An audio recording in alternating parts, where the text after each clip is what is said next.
ರಾಜಕಾರಣದಲ್ಲಿ ಕ್ಷಿಪ್ರ ಬೆಳವಣಿಗೆ. ಸಚಿವ ಸ್ಥಾನ ಸಿಗದ ಹಿನ್ನೆಲೆಯಲ್ಲಿ ಅಶೋಕ ಪಟ್ಟಣ ಬೆಂಬಲಿಗರಿಂದ ಆಕ್ರೋಶ. ಹೌದು ವೀಕ್ಷಕರೇ, ಬೆಳಗಾವಿ ಜಿಲ್ಲೆ ರಾಮದುರ್ಗದಲ್ಲಿ ರಾಜ್ಯ ಸಚಿವ ಸಂಪುಟ ವಿಸ್ತರಣೆ ಬೆನ್ನಲ್ಲೇ ರಾಮದುರ್ಗ ಕ್ಷೇತ್ರದ ಅಲ್ಲಿ ರಾಜಕೀಯ ಚರ್ಚೆ ತೀವ್ರವಾಗಿದೆ.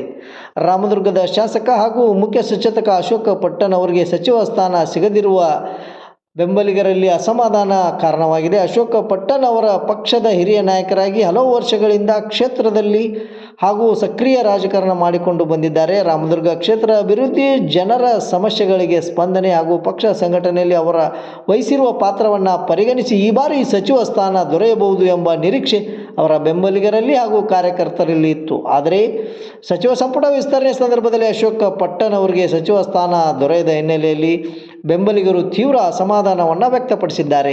ಹಿರಿಯ ನಾಯಕರಾಗಿ ಸಚಿವ ಸ್ಥಾನ ನೀಡಬೇಕಿತ್ತು, ಕ್ಷೇತ್ರದ ಜನರ ನಿರೀಕ್ಷೆ ಈಡೇರಿಲ್ಲ ಎಂದು ಬೆಂಬಲಿಗರು ತಮ್ಮ ಅಸಮಾಧಾನವನ್ನು ಹೊರಹಾಕಿದ್ದಾರೆ. ಅಶೋಕ ಪಟ್ಟಣ ಅವರಿಗೆ ಸಚಿವ ಸ್ಥಾನ ನೀಡಿದರೆ ರಾಮದುರ್ಗ ಕ್ಷೇತ್ರ ಅಭಿವೃದ್ಧಿಗೆ ಮತ್ತಷ್ಟು ವೇಗ ಸಿಗುತ್ತಿತ್ತು. ಜಿಲ್ಲೆಯಲ್ಲಿ ರಾಜಕೀಯ ಸಮೀಕರಣದಲ್ಲಿಯೂ ರಾಮದುರ್ಗಕ್ಕೆ ಹೆಚ್ಚಿನ ಪ್ರಾತಿನಿಧಿತ್ಯ ಸಿಗುತ್ತಿತ್ತು ಎಂಬುದು ಬೆಂಬಲಿಗರ ಅಭಿಪ್ರಾಯವಾಗಿದೆ. ಇನ್ನು ಅಶೋಕ ಪಟ್ಟಣ ಅವರು ರಾಜಕೀಯ ಕೊಡುಗೆಯನ್ನು ಪರಿಗಣಿಸಿ ಮುಂದಿನ ದಿನಗಳಲ್ಲಿ ಅವಕಾಶ ನೀಡಬೇಕೆಂಬ ಒತ್ತಾಯವೂ ಕೇಳಿಬರುತ್ತಿದೆ. ಸಚಿವ ಸ್ಥಾನ ಸಿಗದಿರುವ ವಿಚಾರ ಇದೀಗ ರಾಮದುರ್ಗ ಮಾತ್ರವಲ್ಲದೆ ಇಡೀ ಜಿಲ್ಲೆಯಲ್ಲಿ ರಾಜಕೀಯ ವಲಯದಲ್ಲಿ ಚರ್ಚೆಗೆ ಕಾರಣವಾಗಿದೆ. ಅಶೋಕ ಪಟ್ಟಣ ಬೆಂಬಲಿಗರು ಮುಂದಿನ ದಿನಗಳಲ್ಲಿ ಯಾವ ರೀತಿಯ ರಾಜಕೀಯ ನಿಲುವು ತೆಗೆದುಕೊಳ್ಳುತ್ತಾರೆ ಎಂಬುದು ಕುತೂಹಲ ಮೂಡಿಸಿದೆ.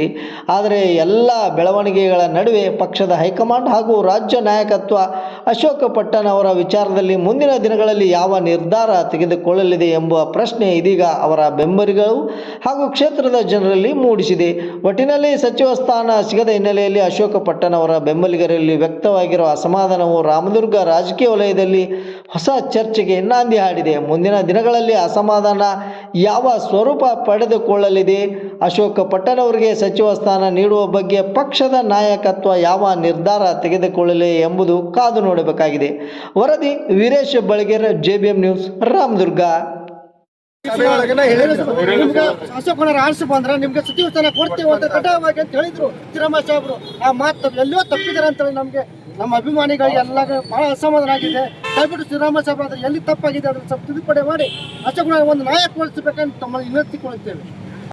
ನಾವೆಲ್ಲರೂ ಕಾಂಗ್ರೆಸ್ ಪಕ್ಷದ ಕಾರ್ಯಕರ್ತರು ಇಲ್ಲಿ ಸೇರಿದ್ದ ಉದ್ದೇಶ ಏನಪ್ಪಾ ಅಂತಂದ್ರೆ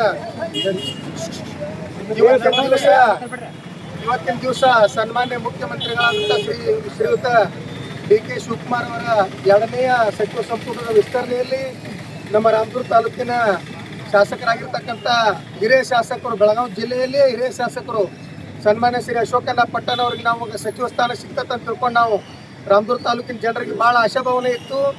ಆದ್ರೆ ಕಾಣದ ಕೈಗಳಿಂದ ಇವತ್ತು ನಮ್ಮ ಅಶೋಕಣ್ಣ ಪಟ್ಟಣ ಅವ್ರಿಗೆ ಸಚಿವ ಸ್ಥಾನ ತಪ್ಪೈತಿ. ಅದಕ್ಕೆ ನಮ್ಮೆಲ್ಲರಿಗೂ ಭಾಳ ನೋವಾಗೈತಿ.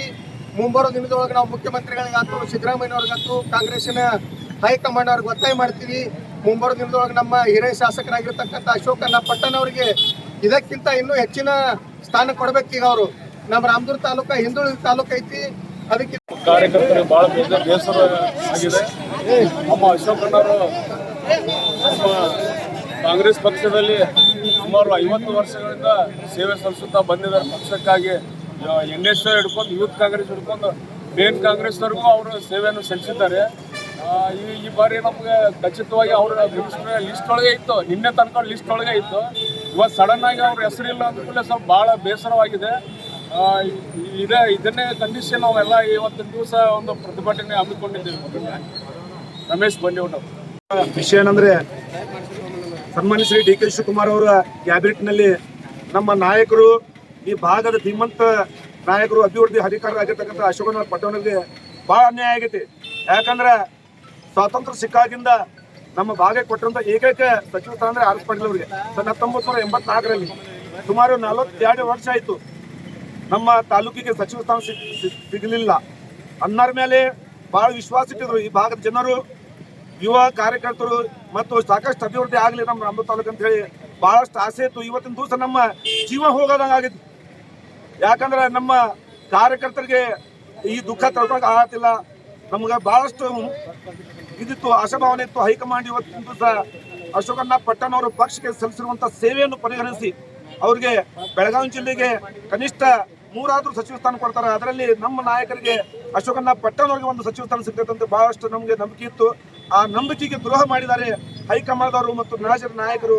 ನಾನು ನಮ್ಮ ಸಾಹೇಬರಾಗಿರ್ತಕ್ಕಂಥ ಸಿದ್ದರಾಮಯ್ಯ ಸಾಹೇಬರು ಮತ್ತು ಡಿ.ಕೆ. ಶಿವಕುಮಾರ್ ಸಾಹೇಬರಿಗೆ, ಹರಿಪ್ರಸಾದ್ ಸಾಹೇಬರಿಗೆ ಹೇಳ್ತೀನಿ, ಮುಂದಿನ ದಿನಮಾನದೊಳಗೆ ಅಶೋಕಣ್ಣರವರ ಪಟ್ಟಣದವರಿಗೆ ಆಗಿರುವಂಥ ಅನ್ಯಾಯವನ್ನು ಸರಿಪಡಿಸಬೇಕು ಮತ್ತು ಅವರಿಗೆ ಉನ್ನತ ಹುದ್ದೆಯನ್ನು ಕೊಡಬೇಕು. ಯಾಕಂದ್ರೆ ಈಗಾಗಲೇ ಹಿಂದೆ ಇದ್ದಂಥ ಬಿಜೆಪಿ ಸರ್ಕಾರದಾಗ ನಮ್ಮ ಬೆಳಗಾವಿ ಜಿಲ್ಲೆ ರಾಜ್ಯದಾಗ 2ನೇ ಅತಿ ದೊಡ್ಡ ಜಿಲ್ಲೆ, 18 ವಿಧಾನಸಭಾ ಮತ್ತು ಕ್ಷೇತ್ರ ಹೊಂದಿದೆ.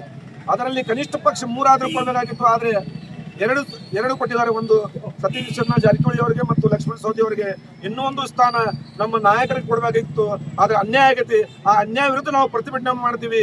ಅವರಿಗೆ ಸಚಿವ ಸ್ಥಾನ ಕೊಡೋ ಮಟ್ಟ ನಮ್ಮ ಪ್ರತಿಭಟನೆ ಇರ್ತೈತಿ. ಮುಂದಿನ ದಿನಮಾನದೊಳಗೆ ಅಶೋಕಣ್ಣ ಪಟ್ಟಣವರಿಗೆ ಇಲ್ಲಿ ಅಭಿವೃದ್ಧಿ ಮಾಡಕ್ಕೆ ನೀವು ಕೈ ಫಲಪಡಿಸಬೇಕು, ಅವರಿಗೆ ಅಧಿಕಾರ ಕೊಡಬೇಕು. ಯಾಕಂದ್ರೆ ಅವರು ವಿದ್ಯಾರ್ಥಿ ಯೂನಿಯನ್ ಪಕ್ಷದಾಗ ಸಂಘಟನೆ ಮಾಡ್ಯಾರ. ಪಕ್ಷದ ರಾಜ್ಯಾಧ್ಯಕ್ಷರಾಗಿ, ಯೂತ್ ಕಾಂಗ್ರೆಸ್ ರಾಜ್ಯಾಧ್ಯಕ್ಷರಾಗಿ, ಪಕ್ಷದ ಉಪಾಧ್ಯಕ್ಷರಾಗಿ, KPCC ಅಧ್ಯಕ್ಷರಾಗಿ ಬಹಳಷ್ಟು ಅವರು ಸೇವೆ ಮಾಡ್ಯಾರ. ಆ ಸೇವೆಯನ್ನು ಪರಿಗಣಿಸಿ ಪಕ್ಷ ನಿಷ್ಠೆಗೆ ನೀವು ಸಚಿವ ಸ್ಥಾನ ಕೊಡಿ. ಮೊದಲೇ అంటే ಪಕ್ಷದಾಗ ಯಾರು ದುಡ್ದಾರ, ಯಾರು ಸೀನಿಯರಿಟಿ ಇದಾರ, ಅವ್ರಿಗೆ ನೀವು ಆದ್ಯತೆ ಕೊಡಬೇಕು. ಇದು ನಮ್ಮ ಒತ್ತಾಯ ಐತಿ. ರಾಮದುರ್ಗ ಕಾರ್ಯಕರ್ತರ ಪರವಾಗಿ, ಈ ಜಿಲ್ಲೆಯ ಪರವಾಗಿ, ಅಶೋಕ ಪಟ್ಟಣ ಪರವಾಗಿ, ಈ ರಾಜ್ಯದ ನಾಯಕರಿಗೆ ಹೈಕಮಾಂಡ್ಗೆ ಬಿಸಿ ಮುಟ್ಟಿಸುವಂತ ಕೆಲಸ ನಾವು ಮುಂದಿನ ದಿನಮಾನದಲ್ಲಿ ಮಾಡ್ತೀವಿ. ನಮ್ಮ ನಾಯಕರಿಗೆ ಅನ್ಯಾಯ ಆಗಿದ್ದನ್ನು ಸರಿಪಡಿಸುವ ಮಟ್ಟ ನಮ್ದು ಹೋರಾಟ ನಿರಂತರವಾಗಿರುತ್ತದೆ.